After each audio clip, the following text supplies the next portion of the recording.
ఎట్లా అంటే అనగనగా ఒక సీఎం ఉండనట. ఆ సీఎం 7 అన్నదమ్ములట. పొద్దుగాని లేచి ఈ 7 కూడా 7 దిక్కులు వేటకోతారట.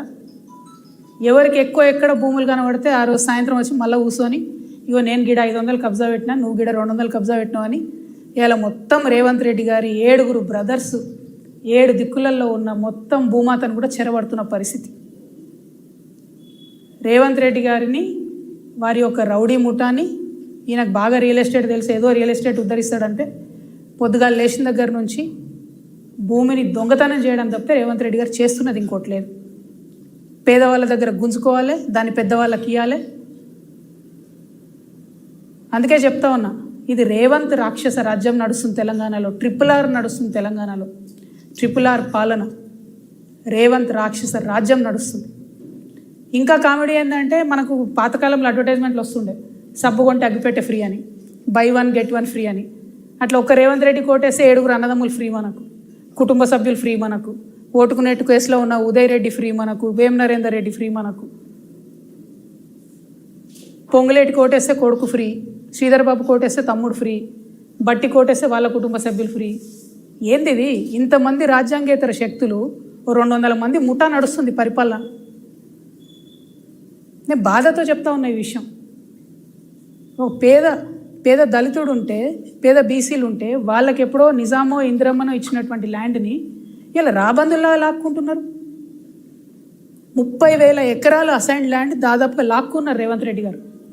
నేను ఇవాళ ఛాలెంజ్ చేస్తూ ఉన్నా ముఖ్యమంత్రి గారు, మీకు చిత్తశుద్ధి ఉంటే, మీరు నిజంగా సామాజిక న్యాయం చేయాలనుకుంటే మీ మేనిఫెస్టోలో చెప్పినట్టుగా అసైన్డ్ ల్యాండ్ల మీద యాజమాన్య హక్కులు ఇవ్వండి. ఈ రాష్ట్రంలో ఉన్న దళితులు, బీసీలు వాళ్ళకు ఆల్రెడీ అసైన్డ్ ల్యాండ్లు మీరు ఇవ్వలే. పివి నరసింహారావు గారి టైంలో ఆయన ఇందిరమ్మను ఒప్పించి మెప్పించి కొంత ఇచ్చిండు. నిజాం ఉన్నప్పుడు ఆయన ఇనాం ల్యాండ్లు కొన్ని ఇచ్చిండు. వాటిని మీరు రెగ్యులరైజ్ చేయండి, వాటి మీద యాజమాన్య హక్కులు ఇవ్వండి. అవి ఇవ్వకుండా ఏ ప్రాజెక్టు అని చెప్పినా అందులో గుంజుకునేది ఫస్ట్ అసైన్ ల్యాండ్. మొన్న వికారాబాద్ పోయి కొట్లాడినాం మేము. 80% అసైన్ ల్యాండ్స్ డైరెక్ట్గా లాక్కున్నది ప్రభుత్వం. మొన్న వెలుగుమట్ల పోయి కొట్లాడినాం, అందరు పేదవాళ్ళు. బాధతో చెప్తున్నా, నేను ఉట్టే చెప్తలేను. ఇవాళ తెలంగాణ వ్యాప్తంగా ఉన్నటువంటి మేధావులందరినీ కూడా నేను చేతులు జోడించి వినమ్రంగా నమస్కరించి ఆలోచించమని కోరుతా ఉన్నా. ఎందుకంటే తెలంగాణ రాష్ట్రం కోసం కొట్లాడినప్పుడు మనం ఒక విప్లవాత్మకమైనటువంటి మార్పు కోసం కొట్లాడినాం. ఏందది? Nothing short of a state అని చెప్పినాం మనం. హైదరాబాద్ ఫ్రీ జోన్ చేస్తా అంటే ఒప్పుకోలే, హైదరాబాద్ యూనియన్ టెరిటరీ అంటే ఒప్పుకోలే, రాయల్ తెలంగాణ అంటే ఒప్పుకోలే. మా రాష్ట్రం మాకు కావాల్సిందే అని పట్టుబట్టి కూర్చున్నాం కాబట్టి అలా రాష్ట్రం వచ్చింది. అంటే అట్లా బలంగా అనుకొని ఏదన్నా అంశాన్ని సాధించాలనుకుంటే అది సాధ్యమవుతుంది.